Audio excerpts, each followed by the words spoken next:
My name is Alex, and I was abandoned. Not like a puppy on the side of the road, but worse, because it was by my own family.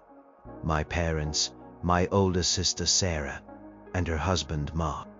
They left me in a tiny hotel room in Venice, Italy, while they flew home to America. That's right. They got on a plane, crossed an ocean, and didn't even look back. And that, my friends, is why I cancelled their return flights. Let me rewind a bit. This trip was supposed to be a dream. A big family vacation, something we talked about for years. My parents saved up for ages. Sarah and Mark are pretty well off, so they contributed a lot too. I am the youngest, 20 years old. Still in college, working part-time jobs to save every penny I could for this. I chipped in what I could, mostly for my own spending money while we were there. My parents, bless their hearts, covered my main travel costs.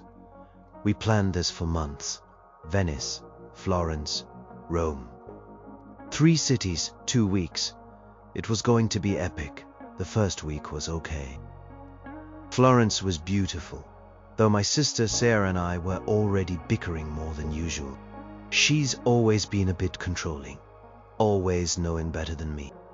And Mark, her husband, just goes along with whatever she says. My parents usually try to mediate, but lately they seem to be leaning more towards Sarah's side. I tried not to let it bother me. I focused on the ancient buildings, the delicious food, the feeling of being in a place so different from home. Then came Venice. It was our last stop just 3 days before our flight home. Venice is incredible, like something out of a painting. But it's also crowded, confusing, and expensive. On our second day there, things really went sideways. We had tickets for a gondola ride, something my mom had dreamed of. But it started raining. Not just a sprinkle, but a real downpour. We were soaked through in minutes. Sarah started complaining loudly. She hated being wet, hated her hair getting ruined. Mark just grumbled. My mom tried to make the best of it, suggesting we duck into a cafe. But Sarah was fuming. We ended up back at the hotel, everyone in a bad mood. The hotel was small, cozy, but our rooms were tiny. I shared a room with Sarah and Mark. Yeah, I know.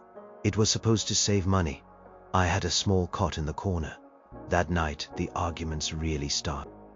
Sarah was mad that I'd taken too long in the shower, or that I'd left my socks on the floor. Little things that usually she'd let slide. But tonight she was clearly looking for a fight. I tried to stay quiet, to just nod and apologize, but she kept going. She brought up old stuff, how I never cleaned my room at home, how I was always late. Mark just sat there, scrolling on his phone, occasionally chiming in with a sarcastic remark. My parents were in the room next door. I could hear them trying to sleep, probably ignoring the noise. Eventually, I snapped. I told Sarah to just leave me alone.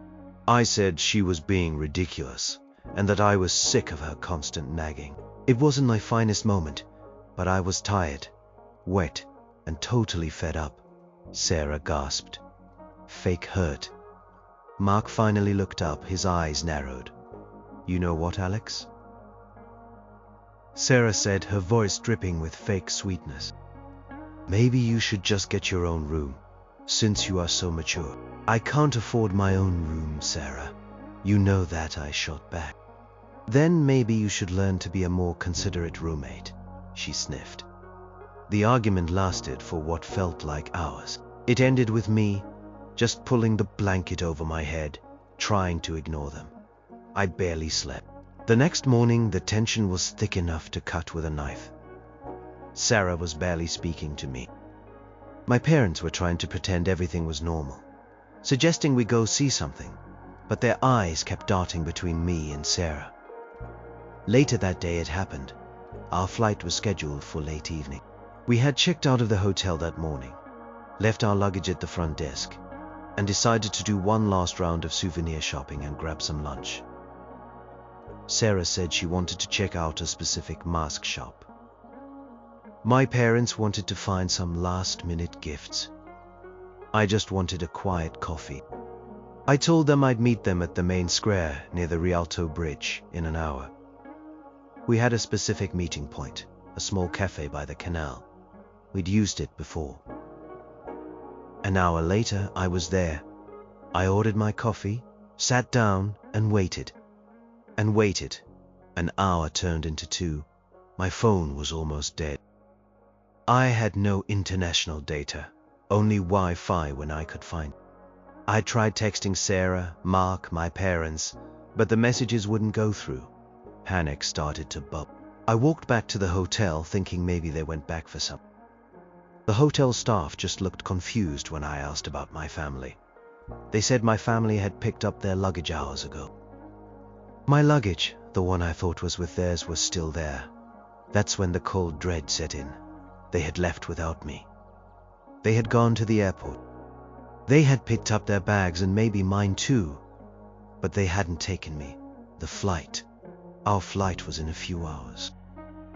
There was no way I could get to the airport in time without them. I had no idea how to navigate the Venetian water taxis and buses alone, especially with a dead phone. And even if I did, I didn't have my passport. My dad usually held onto all our passports together for safekeeping. I stood there alone in the hotel lobby, staring at my lonely suitcase. My passport wasn't in my bag, it was with my dad. They had taken my passport. They had knowingly, deliberately left me behind. And they had taken my passport with them, making sure I couldn't follow. My heart hammered against my ribs. This wasn't an accident. This was a plan. A cruel, calculated punishment. My own family, they just left me. The world went blurry. I remember gripping the edge of the hotel front desk, my knuckles white. The receptionist, a kind-faced Italian woman, looked at me with concern. She started speaking in rapid Italian, probably asking if I was okay, but her words just blended into a meaningless hum. My mind was screaming. They left me. They actually left me. The betrayal was a physical blow, like someone had punched me hard in the stomach. My stomach lurched. I tried to explain, stumbling over my words in broken English.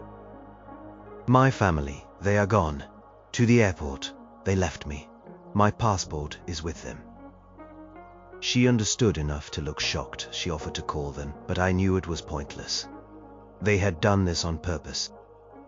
If they answered, it would be to confirm their abandonment, to twist the knife.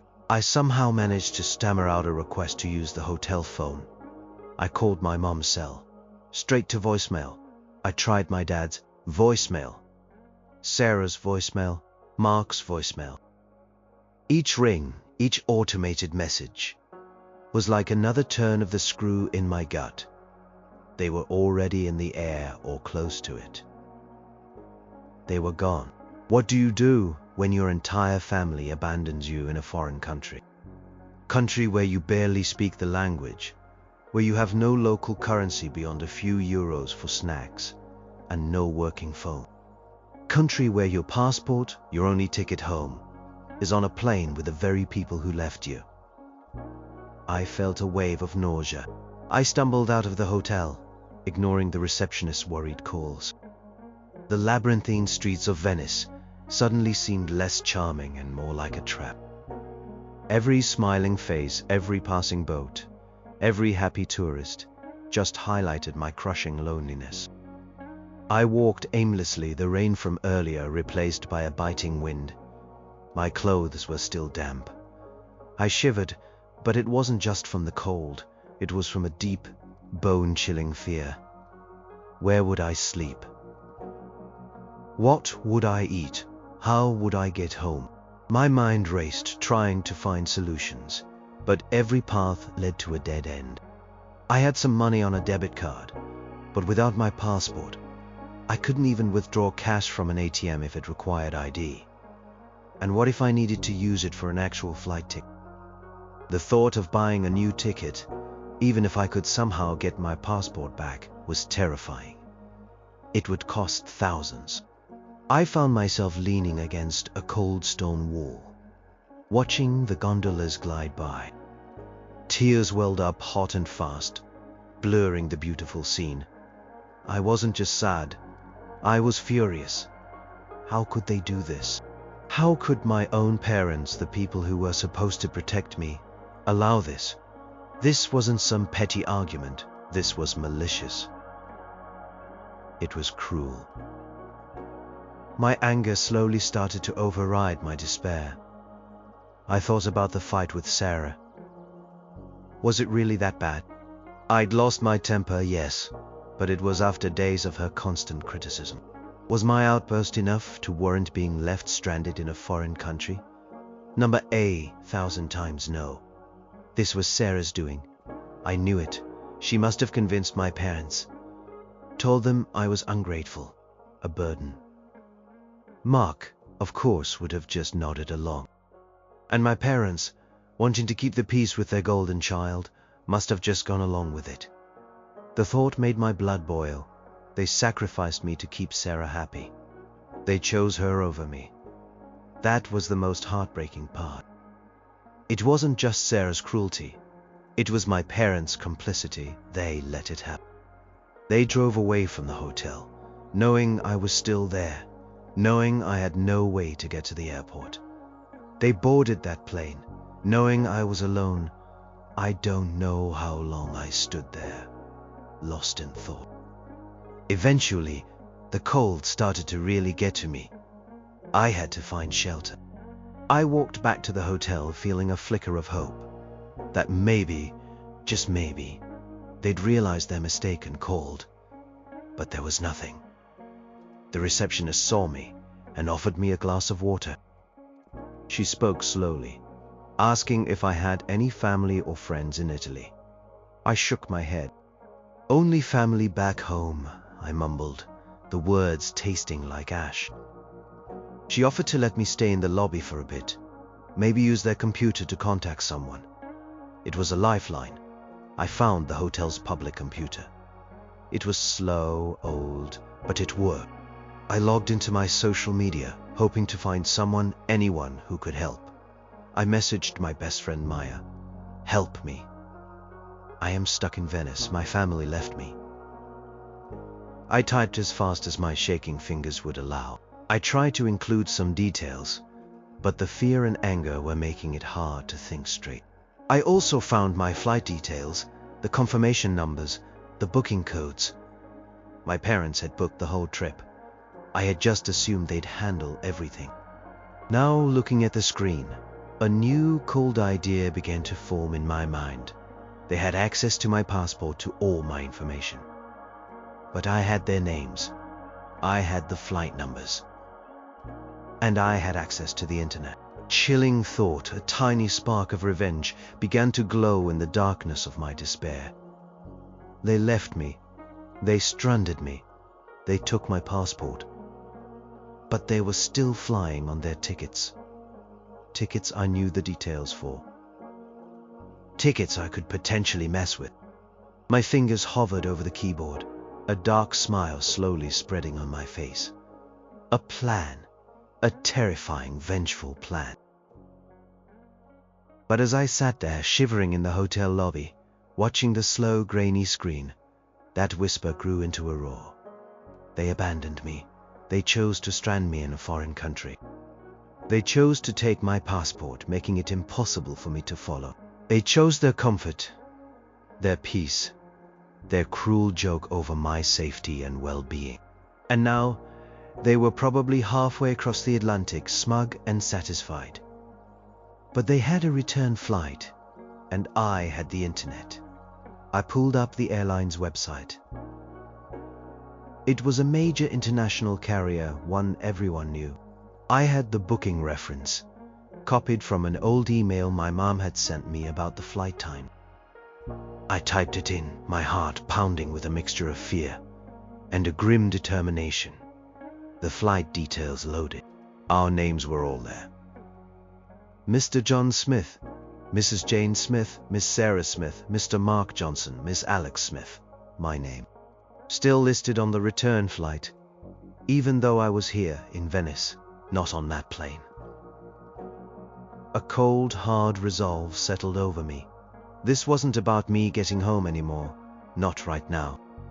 It was about them feeling just a fraction of the panic, the fear, the helplessness I was feeling. It was about making them understand the consequences of their actions. I navigated to the Manage Booking section. It asked for a passenger name and the booking reference. I typed in Sarah's name, then Mark's, then my parents'. I tried to find an option to cancel individual tickets. It wasn't immediately obvious. There were options to change dates, upgrade seats, add baggage, but no easy cancel ticket button for just one person. That's when I had an even darker thought. What if I canceled the entire return booking? A wave of nausea hit me. Could I really do that? This wasn't just a petty prank, this was major. It would affect all of them. But then they affected all of me. They left me. They created this nightmare. My guilt warred with my rage, and rage was winning. Clicked around, digging deeper into the airline's website. I looked for their cancellation policy. It was complicated, full of jargon. But there was a section for unaccompanied minors and passengers denied boarding. That gave me an idea. What if I pretended there was a major issue with their eligibility to fly? No, that was too complex. Too many questions. I needed something simple, something undeniable. Then I saw it. An option to report a lost or stolen ticket, or to cancel a flight due to unforeseen circumstances or personal reasons.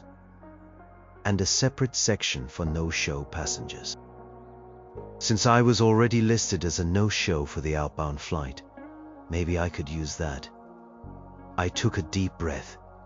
This was it. This was my moment of power, my chance to hit back. I opened a new tab and searched for how to cancel airline tickets without original passenger. Red flags everywhere. It said it was usually impossible, that you needed the passenger's ID or the credit card used for purchase. My heart sank. Then I remembered my dad. He was old-fashioned. He booked everything over the phone sometimes, or used travel agents. And he often used his main credit card. I knew the last 4 digits of that card, because he used it for everything and often said it out loud. I also knew his birth date, his address, all the basic info. This might just work. I went back to the airline site. Instead of Manage Booking, I looked for Contact Us. There was a phone number for their customer service. I knew calling them from Italy would be expensive, but the hotel receptionist had offered to let me use their landline for essential calls. This felt pretty essential. I rehearsed my story in my head. I would pretend to be my mom.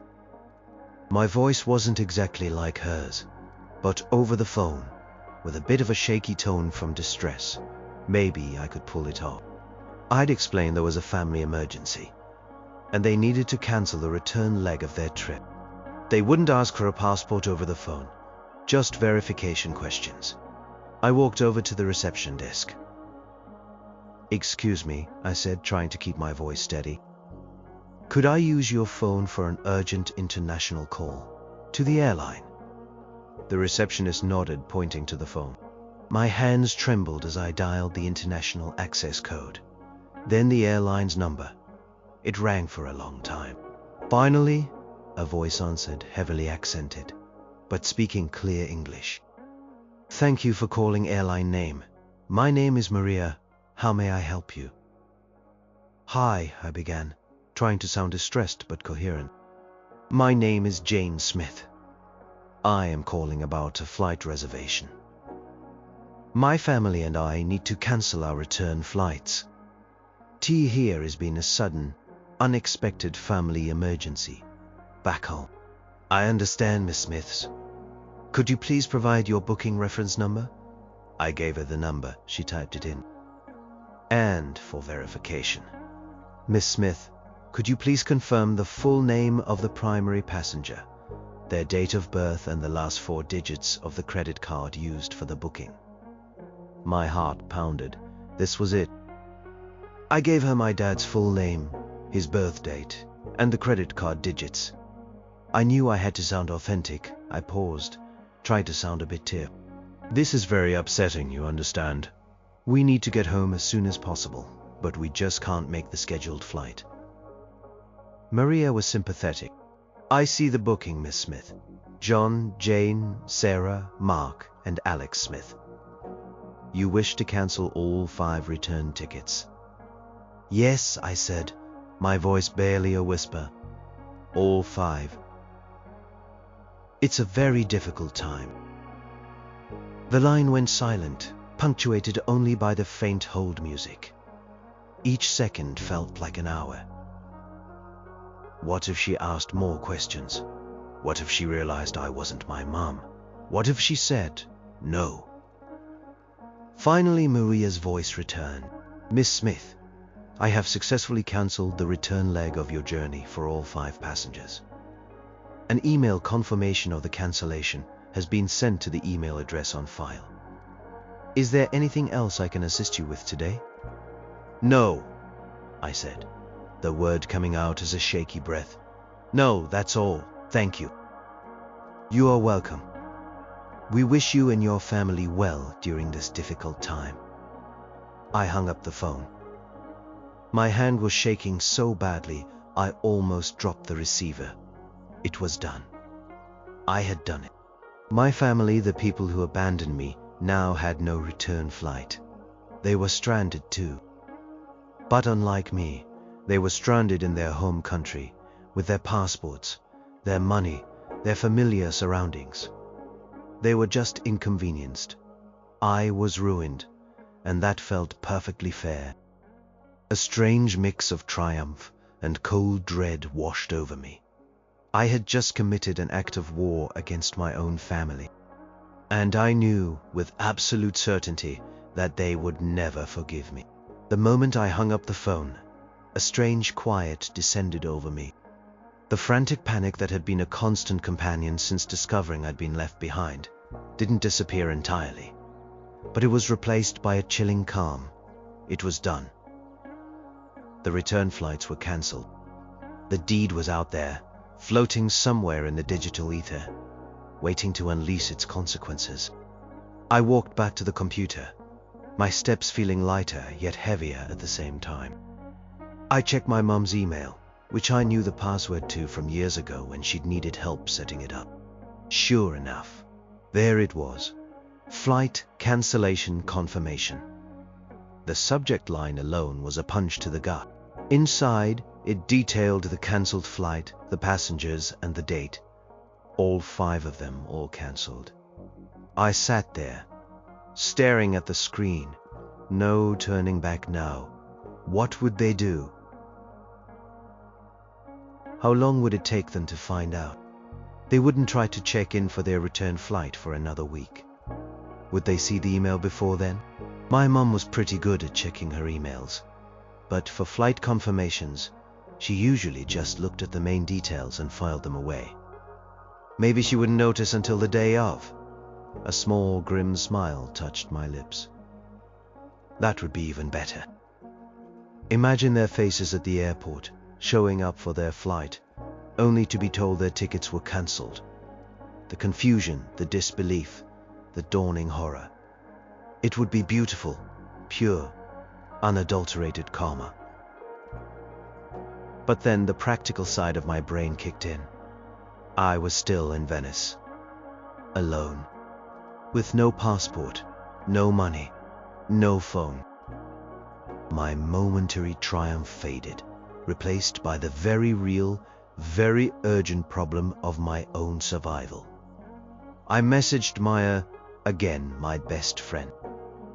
It's done. I cancelled their flights, but I am still stuck here.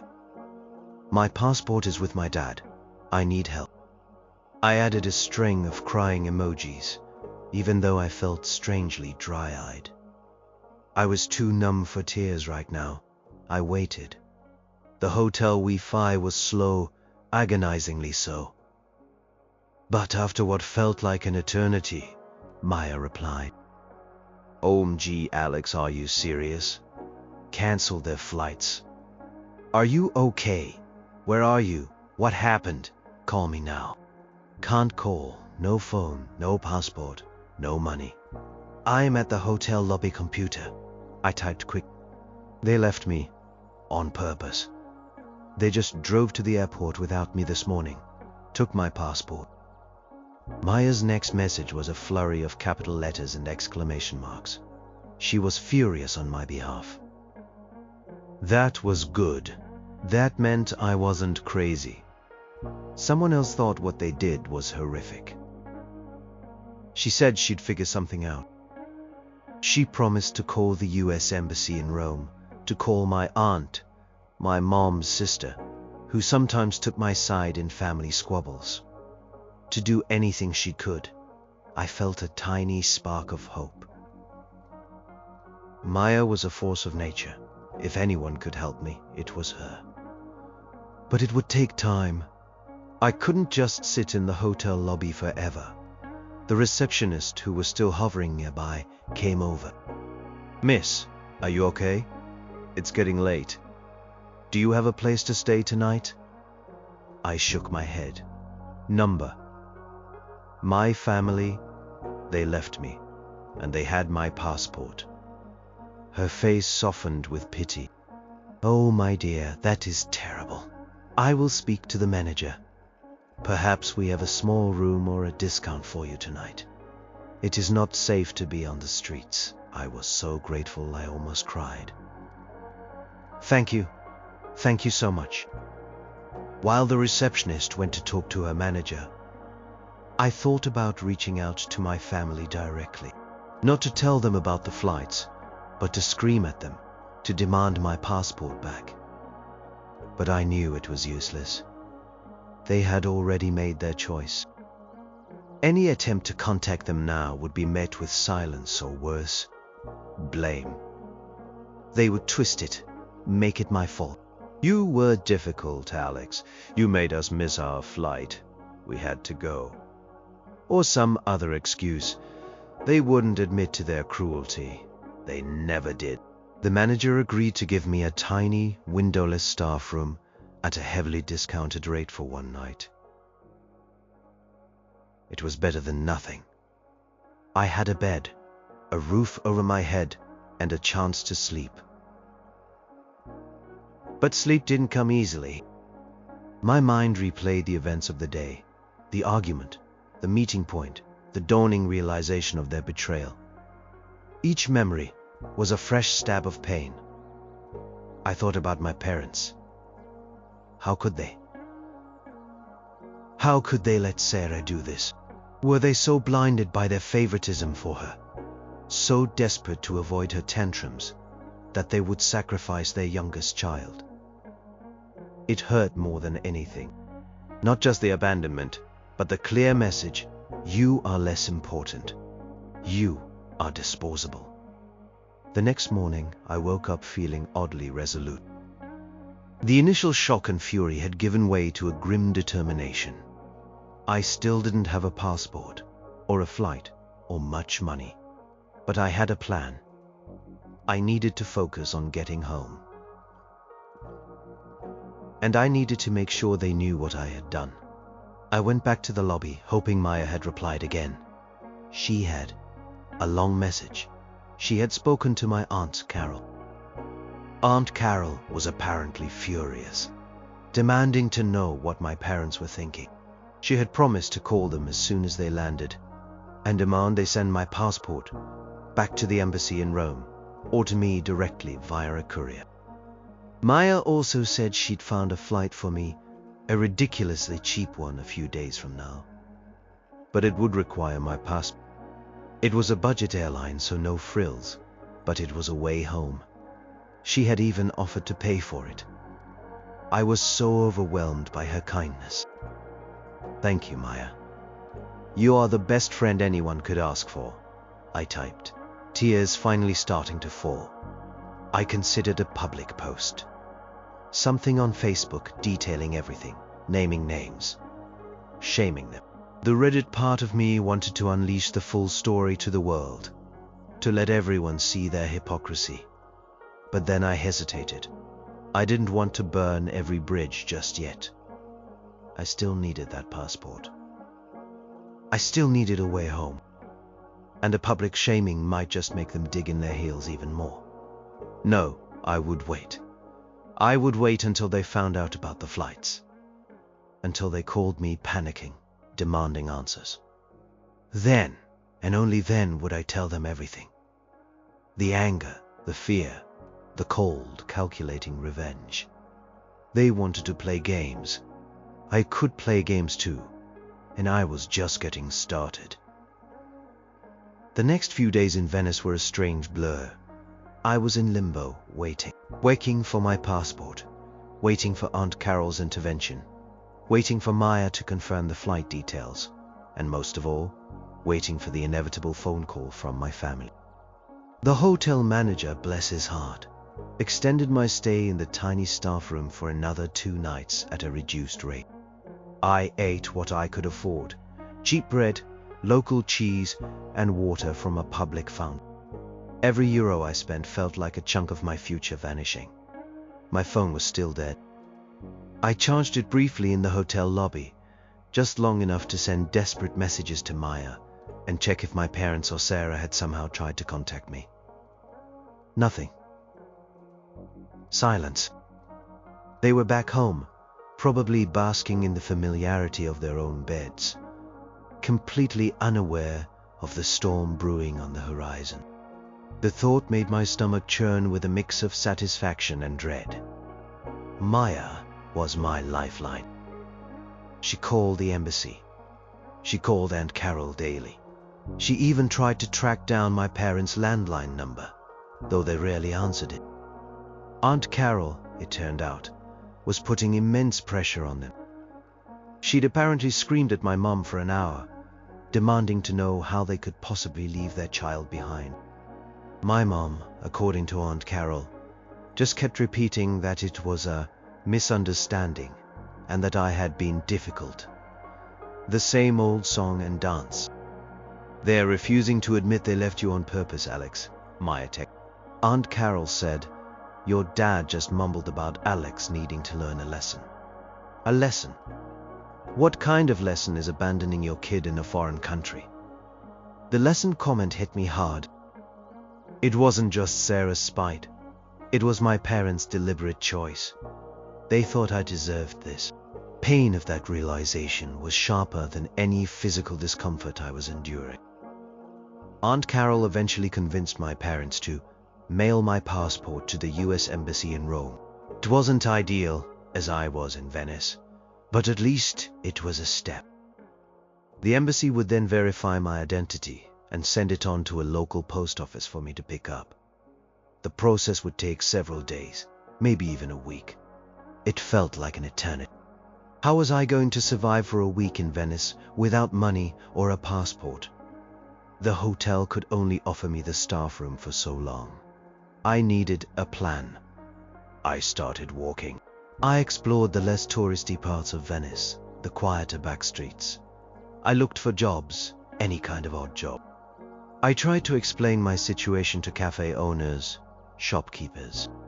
Most looked at me with pity, but no one was willing to hire a lost passport, less American girl for a few days. My Italian was practically non-existent, which didn't help. I found a small, cheap market where I could buy bread and fruit. I tried to stretch my few remaining euros as far as they could go.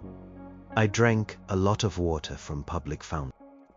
I spent hours in parks, sketching in a small notebook I found in my backpack, just to pass the time. It was lonely. Incredibly lonely. I missed my friends, my cat, my familiar university campus. I missed the comfort of knowing where my next meal was coming from. One afternoon, I was sitting by a canal, feeling utterly defeated, when an elderly woman noticed me. She was tending to a small garden outside her house.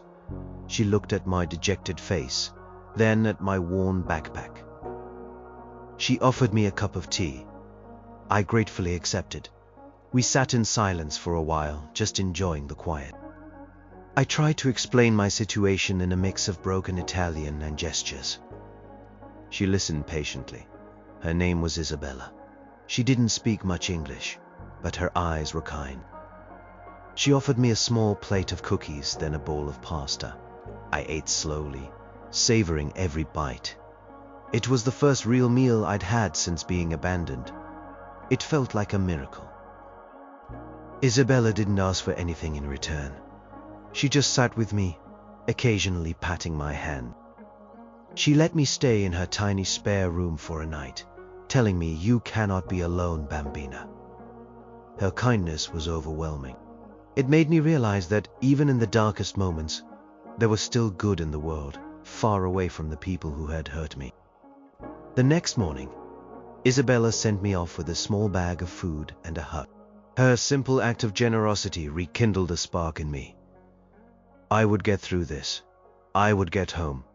And when I did, they would regret what they had done. Maya texted me again. "Good news! The embassy confirmed they received your passport. It's being sent to the post office near the Rialto Bridge for pickup. Should be there in 2 days. I've booked your flight for the day after that. It's really cheap, but it's a direct flight to New York. You can stay with me when you get back." Relief washed over me. 2 more days. I could make it 2 more days. Post office was relatively close to the hotel, so I knew how to get there. The light at the end of the tunnel was finally visible. My mind started to drift back to them, to my family. They were probably still oblivious, or maybe the cancellation email had finally popped up, and they were starting to panic. The thought gave me a surge of energy. Soon they would know. Soon they would call. And I would be ready. I would not let them off the hook, not this time. The days leading up to my passport pickup and flight home crawled by at a glacial pace. Each hour felt like an eternity, filled with a constant gnawing of anxiety and the quiet hum of anticipation. I was still staying with Isabella during the evenings, her kindness a beacon in my stormy experience. During the day, I would walk around Venice, trying to mentally prepare for the inevitable confrontation with my family. My phone, once a mere communication device, had become a ticking time bomb. I charged it daily in the hotel lobby, rationing its battery life, checking for messages from Maya. She was my only link to the outside world, updating me on the passport's journey and reminding me of the flight details. Still no word from my parents or Sarah. Their silence was deafening, a testament to their obliviousness or their sheer indifference. Finally, the day arrived. The day I could pick up my passport. I walked to the post office near the Rialto Bridge, my heart thumping with a mix of excitement and trepidation. I showed the postal worker the identification email from the embassy, explained my situation as best I could. After what felt like an endless wait, they handed it to me. My passport, my ticket to freedom. It felt heavy in my hand, a symbol of my restored autonomy. I clutched it like a winning lottery ticket. The next day, I would be on a flight heading home, heading back to a place where I spoke the language, where I had friends, where I could figure out my next steps. That evening, as I packed my meager belongings, my phone buzzed. It wasn't Maya, it was Sarah. My heart leaped into my throat. The timing. They must have finally seen the cancellation email. It was exactly a week after they flew home. They were probably starting to think about their return flight. I stared at the screen, the caller ID burning into my vision. I let it ring and ring. Then it stopped. A minute later, it rang again. This time, it was my mom. I let that one go to voicemail too. Then my dad, then Mark. A flurry of calls, one after another, each one more frantic than the last. The silence was over. The game had begun. I took a deep breath. I wouldn't answer them yet, not until I was safely on that plane. I wanted them to stew, to panic, to experience a fraction of the helpless fear they had inflicted on me. I wanted them to know what it felt like to be ignored, to be abandoned. I finally responded to Maya's texts, letting her know I had my passport and was ready for the flight. She was ecstatic, telling me how relieved she was and that she couldn't wait to pick me up at the airport. Her unwavering support was the only thing keeping me sane. The next morning I said goodbye to Isabella, who hugged me tightly and slipped a small, intricately carved wooden gondola into my hand as a parting gift. I thanked her profusely, promising to send her a postcard from America. Getting to the airport was a challenge, but with my charged phone, my passport, and Maya's detailed instructions, I managed. It involved a water taxi, then a bus. Each step felt like a victory. When I finally walked into the airport, saw the departure boards, and then found my check-in counter, a wave of relief washed over me, so profound it almost buckled my knees. I handed my passport to the airline agent. She scanned it, typed a few things, and handed me my boarding pass. "You are all set, sir. Gate B12. "Thank you," I whispered, the words thick with emotion. I made my way through security, feeling lighter with each step. I was really doing this. I was going home. I was escaping the nightmare they had created. As I sat at my gate waiting to board, my phone started ringing again. It was my mom. This time I answered. I took a deep breath, preparing myself. Alex, where are you? What is going on?" "We just got an email. Our return flights, they're cancelled. What happened?" Her voice was shrill, laced with panic. I let out a slow breath. "Oh, those. Yeah, I cancelled them." My voice was calm, almost bored. A stunned silence on the other end. Then, Sarah's voice, equally shrill, burst through. "You what?" "Alex, are you insane? What do you mean you cancelled our flights? Do you know how much that costs? We're stranded." "Stranded?" I repeated, a bitter laugh escaping my lips. "Oh, that's rich. You think you are stranded? Try being stranded in a foreign country, alone, with no passport, no money, and no working phone, because your family decided it would be a hilarious joke to leave you behind." "It wasn't a joke, Alex. You were being difficult. We had to go." My mom's voice trying to be firm, but cracking with desperation. "You had to go? You had to leave your own child alone in Venice? You took my passport, Mom. You deliberately made it impossible for me to follow. You abandoned me." My voice rose, the calm facade finally cracked. "So yes, I cancelled your flights. You left me behind, so I left you behind. How does it feel, Mom? How does it feel to suddenly have no way home?" The line went silent again. I could hear them whispering on the other end, probably talking about me, calling me crazy. "Alex," my dad's voice surprisingly calm. "This is not funny. You need to fix this. We need those flights." "Fix this?" I scoffed. "You want me to fix this? The same way you fixed me being abandoned? Number, you wanted me to learn a lesson, Dad. Well, here is yours. Actions have consequences. You chose to abandon me." "I chose to abandon your return trip. It's fair, isn't it?"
It didn't erase the pain, but it dulled it.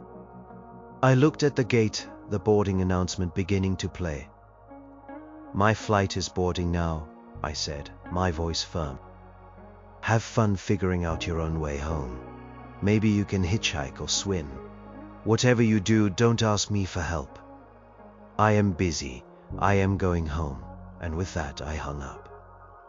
I put my phone on airplane mode, and I walked onto the plane, leaving the chaos I had created for them firmly behind me. The moment I hung up, a strange mix of exhilaration and emptiness washed over me. The exhilaration came from the sheer audacity of what I had done, from the satisfaction of hearing their panic, of turning the tables. The emptiness, though, was a heavier weight. It was the crushing realization that my family, the people I was supposed to trust, were truly capable of such cruelty, and that I had just burned the bridge between us. The flight was long.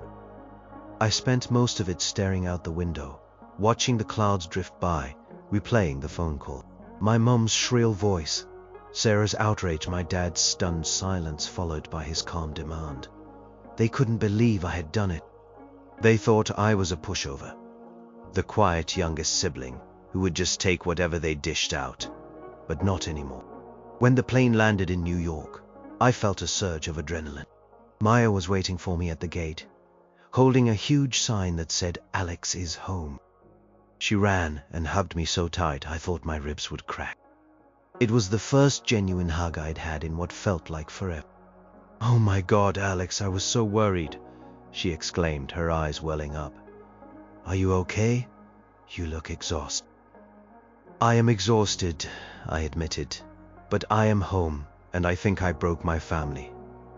Maya just shook her head, a grim smile on her face. "They deserved it, every single bit of it." We found a quiet corner in the airport lounge, and I finally told her everything. Every miserable detail of being left behind, of the passport, of Isabella's kindness, and finally, of the phone call from the plane. She listened intently, her expression shifting from anger to sympathy. "So, what happens now?" she asked, her voice soft. "I don't know," I admitted. "I guess they have to buy new tickets or figure out another way." Just then my phone buzzed again. It was my mom. I showed it to Maya. "Here we go again." I answered, putting it on speaker so Maya could hear. "Alex, thank God you answered. Look, we're at the airport. They won't let us board. They say our flights are cancelled. What did you do?" Her voice was even more frantic than before. She sounded genuinely distressed. "I told you, Mom, I cancelled them." "But why? How? That's illegal, isn't it?"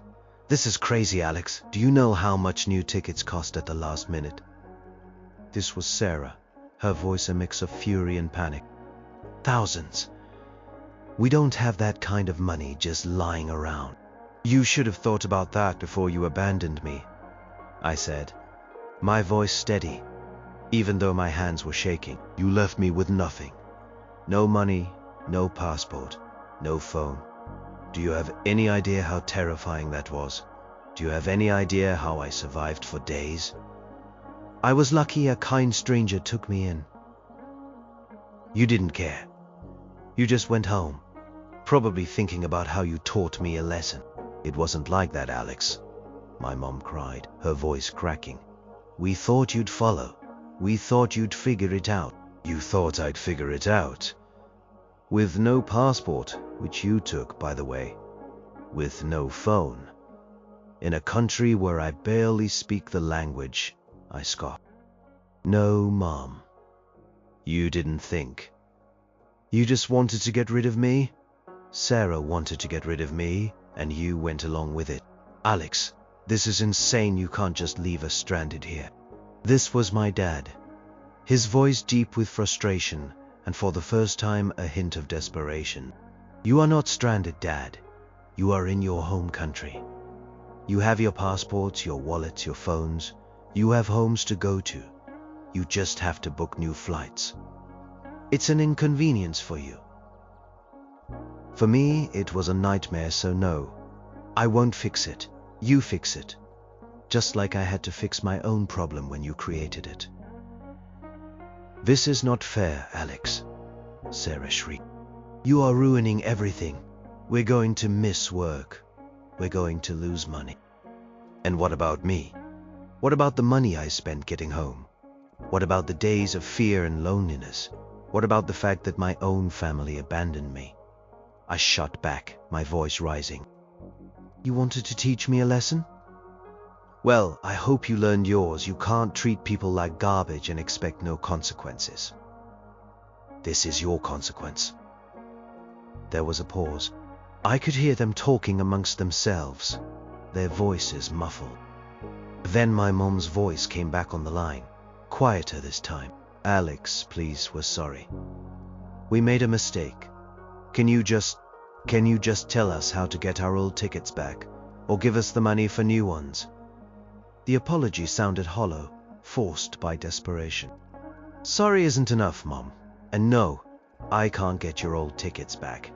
I cancelled them. They're gone. And no, I am not giving you money. I barely have any myself because I had to pay for my own flight home. That was a slight exaggeration as Maya paid for it, but they didn't need to know that. This is blackmail, Alex, Sarah yelled. No, Sarah. This is just karma, I retorted. You chose to abandon me, now you get to experience the consequences of that choice. It's really quite simple. I heard my dad sigh heavily. Alex, think about this. We're family. Family doesn't abandon family in a foreign country, Dad. Family doesn't take their passport and leave them to fend for themselves. Family doesn't call that a lesson. So no, we're not family right now. Not in any way that matters. Alex, you are being ridiculous. My mom's voice, growing angry again now that the initial panic had subsided slightly. You need to grow up. We did what we thought was best at the time. You thought abandoning me was best? I asked, my voice laced with disbelief. That's how you justify it? Fine. You justify your actions, and I'll justify mine. Now, if you'll excuse me, I am going to Maya's house. I have a lot to recover from. And you have a lot to figure out. I hung up, not waiting for a reply. Maya looked at me, her eyes wide. Wow, that was intense. Yeah, I sighed, feeling a sudden wave of exhaustion. Yeah, it was, but it felt good. A bitter, painful kind of good. The fight wasn't over, not by a long shot. But the first battle had been won. After that phone call at the airport, a weird silence descended from my family. Not the total silence of before, but more like a stunned, simmering quiet.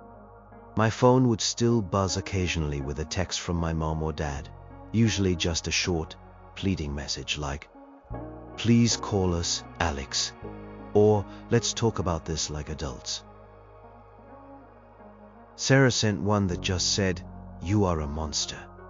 I ignored them all. I was too emotionally drained to engage. Maya was incredible. She let me stay at her apartment, gave me space to decompress, and mostly just listened. We talked for hours about everything that happened. She helped me realize that what they did wasn't just a mistake or a misunderstanding. It was a deep betrayal. And my reaction, though extreme, was a direct consequence of their cruelty. A few days later, my Aunt Carol called me. She had been talking to my parents, and it sounded like a nightmare. "They're furious, Alex," she said, her voice a mix of concern and exasperation. "Your mom is crying, saying you ruined their lives. Sarah's just spewing venom. Your dad is trying to be calm, but you can tell he's just as angry. They're trying to figure out new flights, but with it being last minute, it's costing them a fortune. They had to borrow money from a relative." "Good," I said, a grim satisfaction in my voice.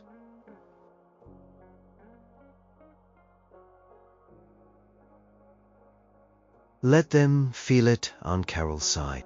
Look, I get it. What they did was awful. Truly awful, and I told them as much. But they're still your family. Don't you think this has gone far enough? Far enough. I repeated, a bitter laugh escaping me. Aunt Carol, they left me alone in a foreign country. They took my passport. They left me with no money and no way home. They called it a lesson. What kind of lesson do they think that is? And how long should I have stayed there, alone, without a roof over my head, before it was far enough for them to realize their mistake? Aunt Carol was quiet for a moment. I know, honey. I know. It's just... Your mom is heartbroken. She says she doesn't know how she's going to face you again. Good, I said again firmly. She shouldn't. They need to understand the gravity of what they did. This isn't just a squabble. This is a betrayal that changed everything. She didn't push it further. She just told me to take care of myself and to call her if I needed anything. Her support meant a lot. But I knew she was still hoping for a reconciliation that felt impossible to me. After a week of silence from them, my mom finally sent a text that caught my attention. We need to talk, Alex. All of us. Video call tonight. 7 p.m. I hesitated. My gut told me to ignore it. But another part of me, the part that wanted to fully confront them, to see their faces, knew I had to answer. This was my chance to lay everything out, to articulate the depth of their wrong. I told Maya about it. She offered to be there with me, just for moral support. I agreed. Having her there, even just off camera, would make a huge difference. That evening at 7 p.m. I logged onto the video call. My heart hammered against my ribs. My parents were there, sitting together on the couch. Sarah and Mark were next to them, on another couch. Their faces were grim, tired, and weary. They looked like they hadn't slept well. Good. Hi, I said, my voice steady, though my hands were trembling under the table. Alex, my mom started, her voice sounding hoarse. Thank you for joining. We need to talk about what happened. Yes, we do, I agreed. Let's talk about how you abandoned me in Venice, Sarah scoffed. Oh, here we go again. Alex, you are being completely dramatic. We didn't abandon you. We told you where to meet us. You did, I said, looking directly at Sarah, and I was there for 2 hours. While you drove to the airport, knowing I wasn't with you, knowing I didn't have my passport, knowing I had no way to get there. You took my passport with you, Sarah. Don't deny it. Sarah's face flushed. She opened her mouth to argue, but my dad cut her off. Sarah, let Alex speak. We need to hear this. I took a deep breath. You said I needed to learn a lesson. What kind of lesson is that, Dad? That my own family is willing to throw me away? That my safety means less than Sarah's convenience? That I am disposable? My voice cracked slightly, but I forced myself to continue. Do you know what it felt like? The fear, the loneliness, the cold dread of being completely alone, in a foreign country, with no one to help me. I had no money, no phone, no passport. I didn't know where I was going to sleep, or what I was going to eat. I was terrified. And you knew that. You planned it. My mom started to cry, silent tears streaming down her face. My dad looked away, his jaw tight. Mark just stared at the floor. Sarah, though, was still defiant. You brought it on yourself, Alex. You were impossible all week. You were argumentative and rude. You made us miss our gondola. I was argumentative because I finally stood up for myself after days of your constant nagging, Sarah. Because I was tired of being your personal punching bag. And missing a gondola? Is that really worth abandoning your sister for?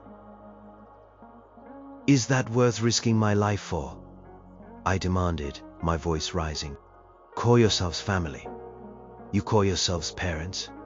You threw me away like trash. So yes, I cancelled your flights. It was my only way to make you feel even a tiny fraction of what I felt. To make you understand that your actions have consequences. You wanted me to learn a lesson. I wanted you to learn one too.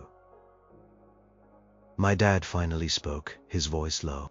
Alex, we are truly sorry for leaving you. It was wrong. We made a terrible mistake.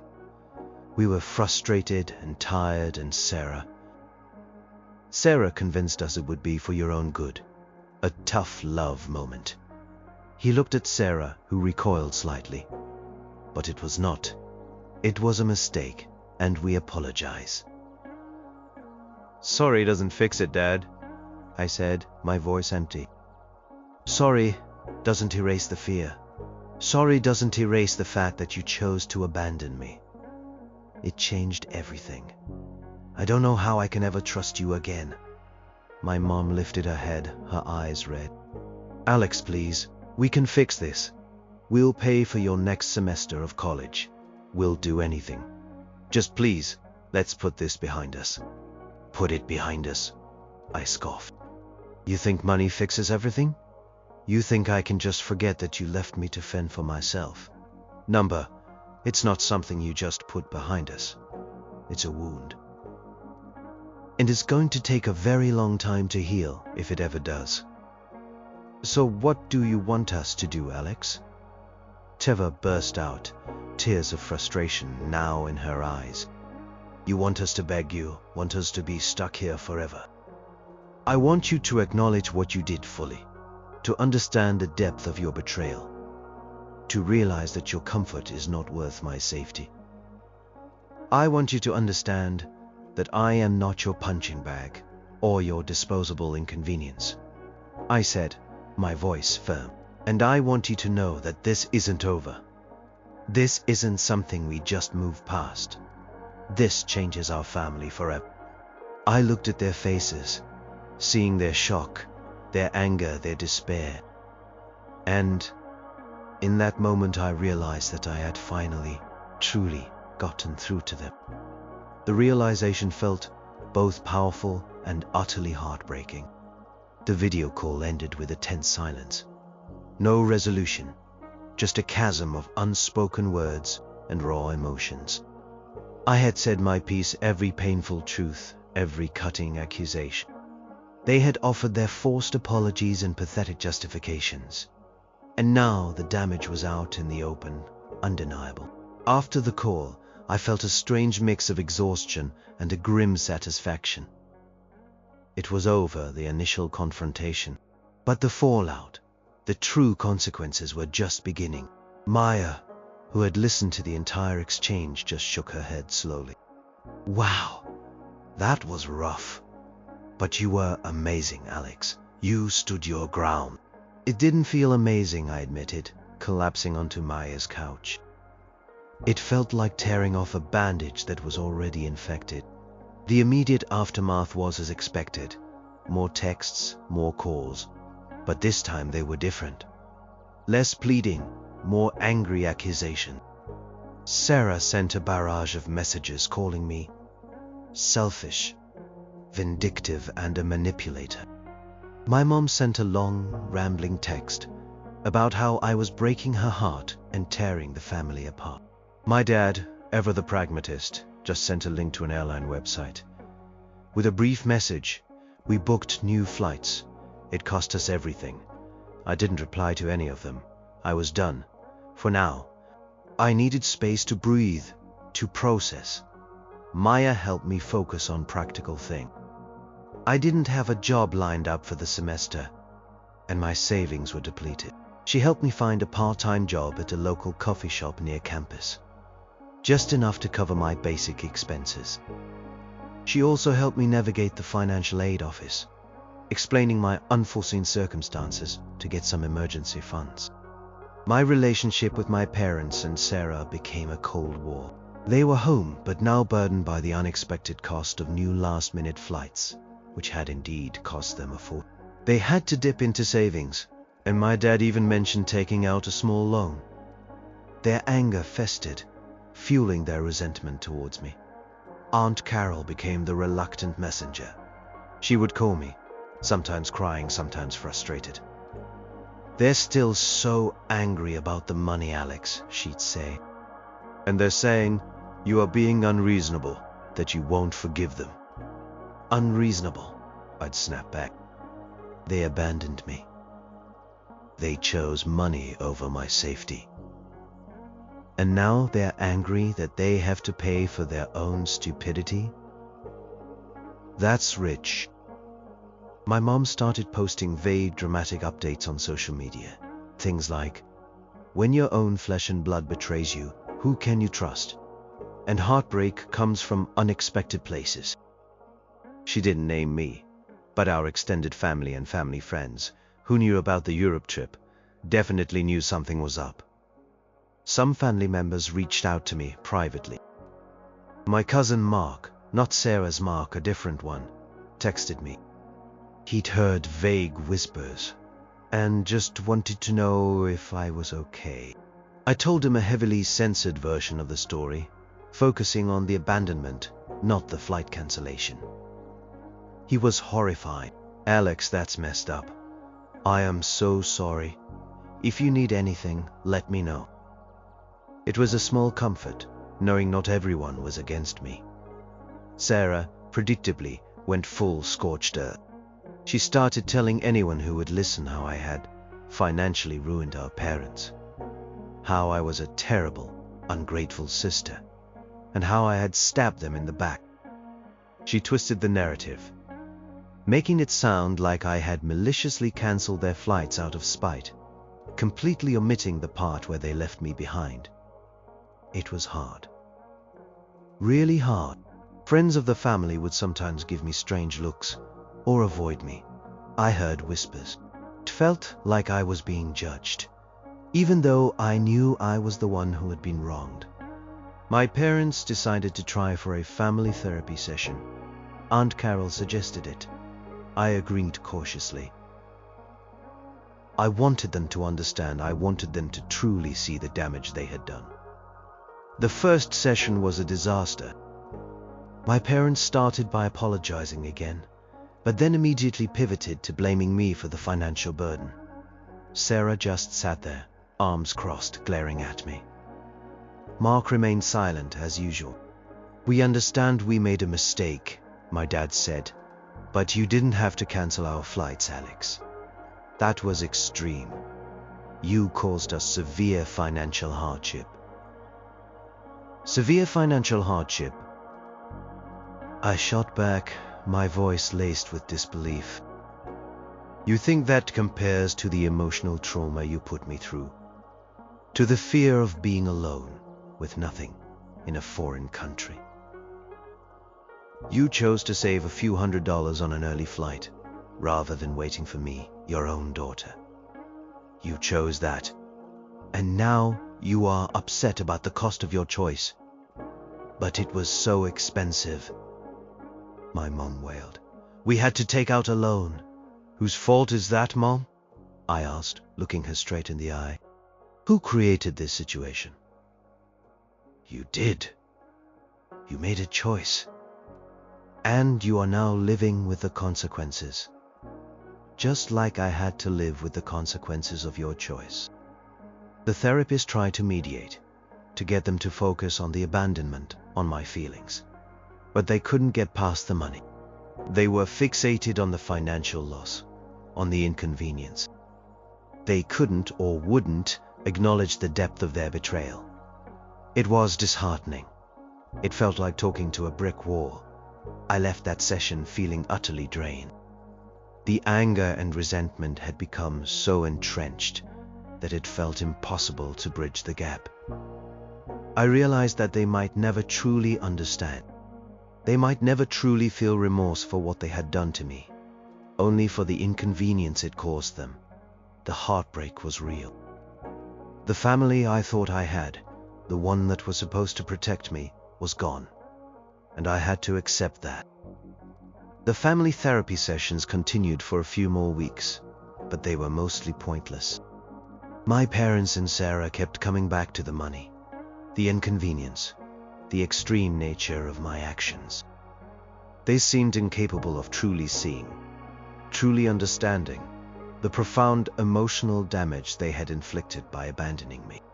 The therapist tried, bless her heart, but you can't make people feel empathy they don't possess. I eventually told them I wouldn't attend anymore. It was too draining, too painful, too unproductive. The silence from my immediate family became even more profound. My parents would send occasional stilted texts on holidays or my birthday, but they felt hollow. Sarah completely cut me off, even unfollowing me on social media. Mark, of course, followed her lead.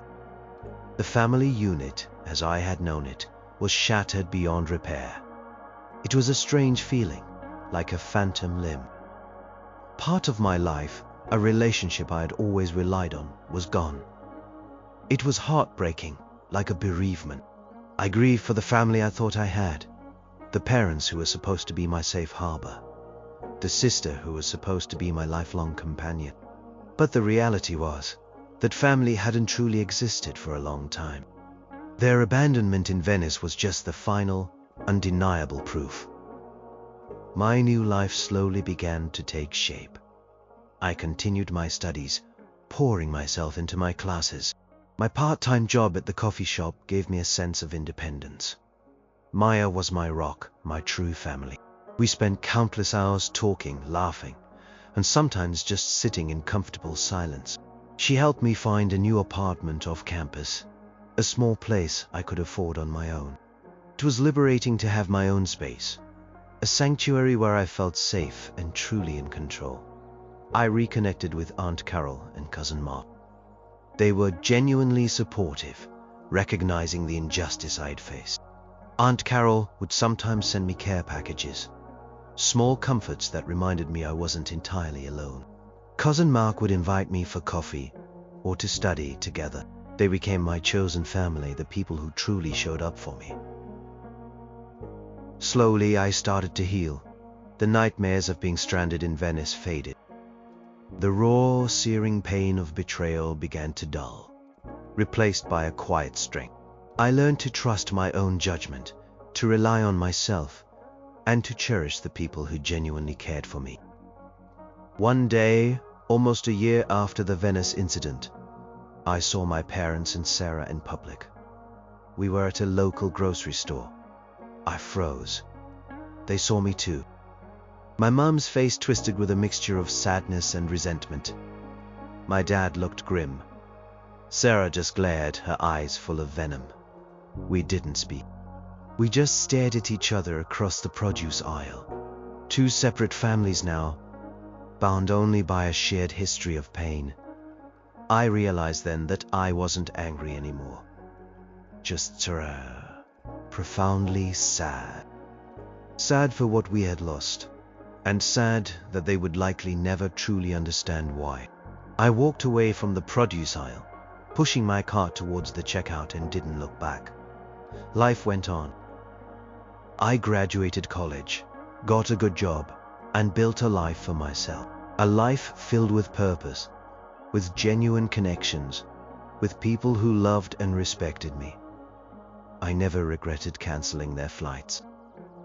It was a desperate act born of desperation, but it was also a necessary one. It was my way of reclaiming my power, of saying, "You cannot treat me like that. You cannot abandon me and expect no consequences." They never truly recovered from the financial hit, nor the social fallout within the extended family who eventually pieced together the real story. I heard through Aunt Carol that their relationship was strained, particularly between my parents and Sarah, who they felt had orchestrated the whole thing. The golden child narrative had crumbled under the weight of their own actions. As for me, I learned an invaluable, if painful, lesson. Family isn't always blood. Sometimes it's the people who choose you, who stand by you, who would never leave you behind, no matter how difficult things get. And that, in the end, was the most important lesson of all. My heart was broken, yes, but it was also mending, stronger and more resilient than ever before. I was alone, but I was free, and that was worth everything.